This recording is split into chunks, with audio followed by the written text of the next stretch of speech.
Welcome back to Inner Echoes Collective. Today's title, write it down, How to Stop Overgiving in Relationships. I want you to think about something for a moment.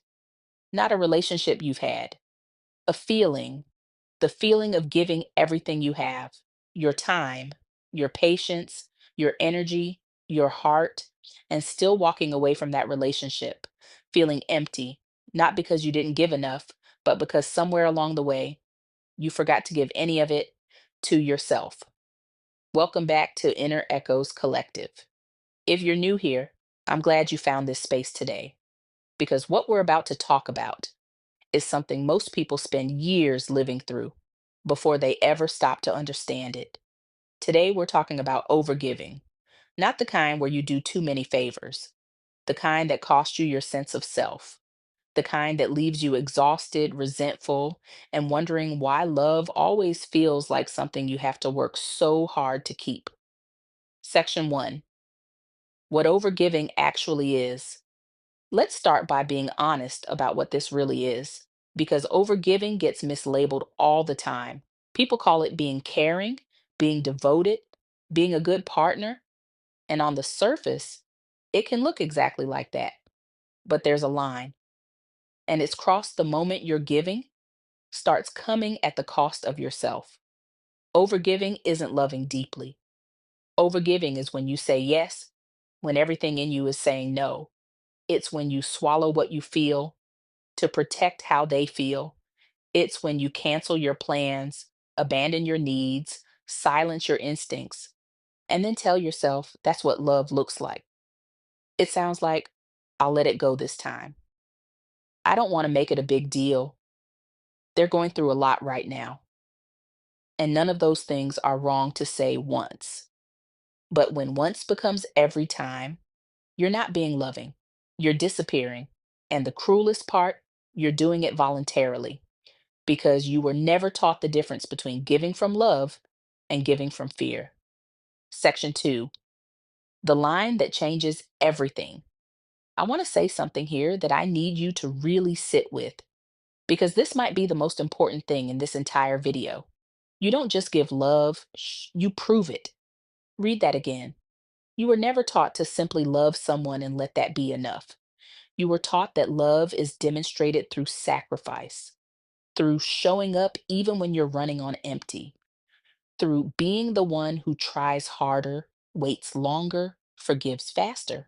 And if you slow down and trace that back, most of us learned that somewhere specific, not from a relationship, from the first home we ever knew.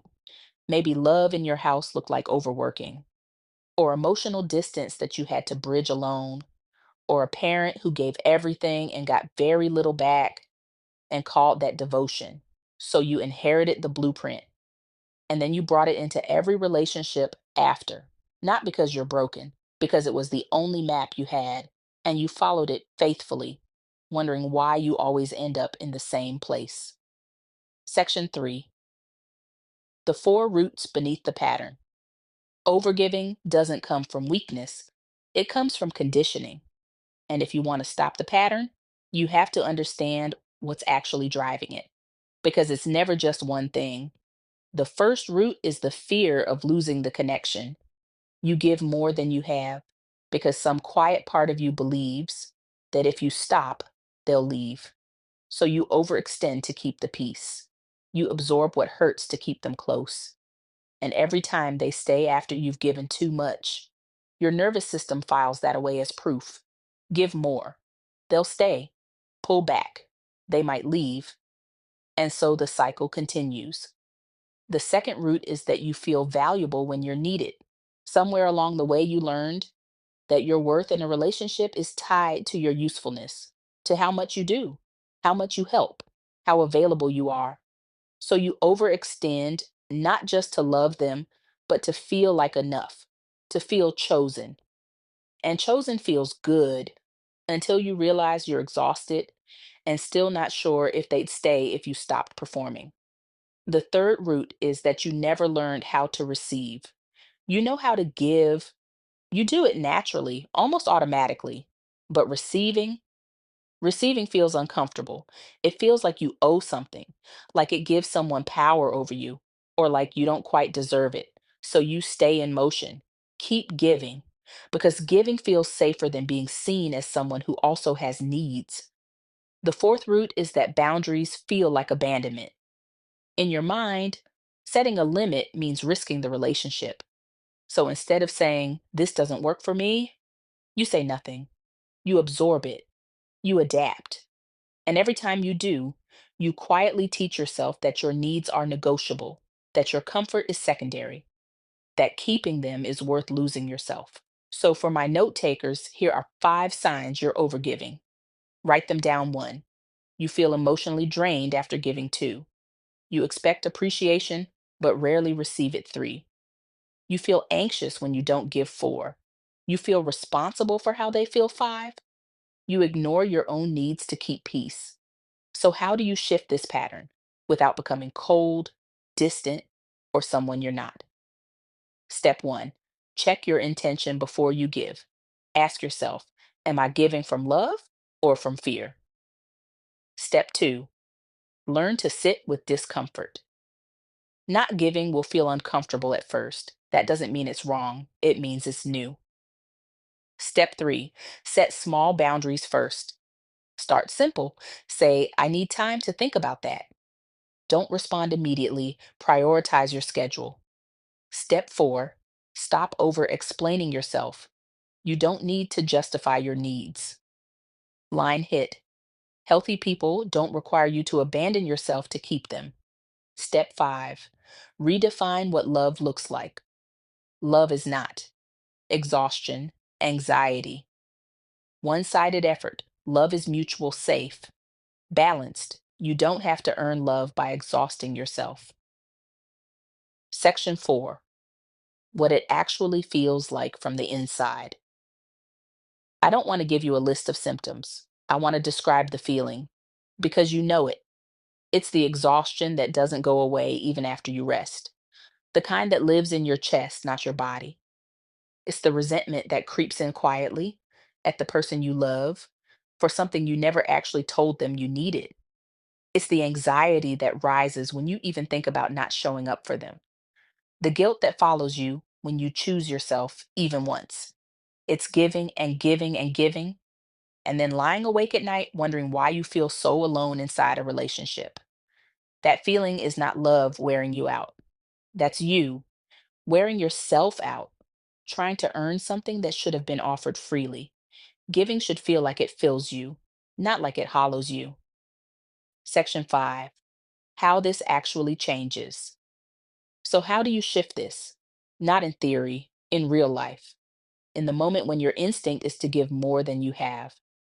It starts with one question, one honest question you have to learn to ask yourself before you give anything. Am I doing this from love or from fear? That's it. That's the whole shift. Because when you give from love, it feels expansive, warm, chosen. When you give from fear, it feels urgent, obligatory, like something bad will happen if you don't. And once you learn to feel the difference between those two things, you can't unfeel it. The second thing that changes this is learning to sit inside the discomfort of not giving. Because the first time you hold back, the first time you don't immediately respond, don't immediately fix, don't immediately soothe, it's going to feel wrong. It's going to feel selfish, like you're failing them. That feeling is not a sign that you did something wrong. That feeling is withdrawal. It's what happens when a pattern that's lived in your body for years gets interrupted. Sit in it. Don't run back to giving just to make it stop. The discomfort is temporary.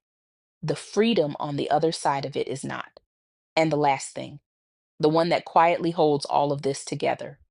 Start redefining what love actually looks like in your body, not the version you inherited, the version you choose now. Love is not anxiety. It is not exhaustion. It is not one person endlessly reaching and the other endlessly receiving. Love is the feeling of being met, of not having to perform, of your needs being as visible and as valued as theirs. And here's what I need you to know: The people who are right for you will not require you to abandon yourself to keep them. That's not something you earn with more giving. That's something you recognize when you finally stop giving yourself away. If you've been overgiving, I want you to hear this clearly. You were not too much. You never were. You were just pouring everything you had into something that wasn't holding it with care. And that's not a reflection of your worth. It's a reflection of the pattern you were handed before you knew you had a choice. But now you know. And knowing changes things, not all at once, but in the small moments, the moments where you pause before you give, where you choose to stay inside your discomfort instead of fixing theirs, where you let yourself be a person with needs and let that be okay. The love that's meant for you won't feel like survival. It won't feel like a performance. It won't ask you to empty yourself to keep it. You don't have to exhaust yourself to be worthy of love. You never did. Before you close out of this video, I want you to do something just for a moment. I want you to think about the version of you who found their way here today. Maybe they were tired. Maybe they were confused. Maybe they just needed someone to say the thing they'd been feeling but couldn't name. That version of you showed up. And that matters more than you know, because healing doesn't start with a breakthrough. It starts with a moment where you decide that you are worth understanding. You made that decision today. Don't take that lightly. I'll see you in the next one. Take care of yourself. Not tomorrow, tonight. Stay blessed. God bless you always. Inner Echoes Collective. Don't forget to like this video. Hit that subscribe button if you haven't yet. Turn on notifications so you never miss a drop. We're just getting started. And I promise you, what's coming is worth staying for. Inner Echoes Collective. Last thing, and I need you to hear this before you go back to your day. The love you've been giving out so freely, you deserve to receive that. Not a version of it, not pieces of it, not the leftovers after everyone else has taken what they need. All of it. The real thing. The kind that doesn't cost you your peace. The kind that doesn't require you to shrink. The kind that sees you fully and doesn't flinch. That love exists, but you won't find it until you stop accepting everything that isn't it. So, starting today, raise the standard. Not loudly, not perfectly, just quietly, firmly, irrevocably. You've done enough proving. Now it's time to just be. I'll see you next time.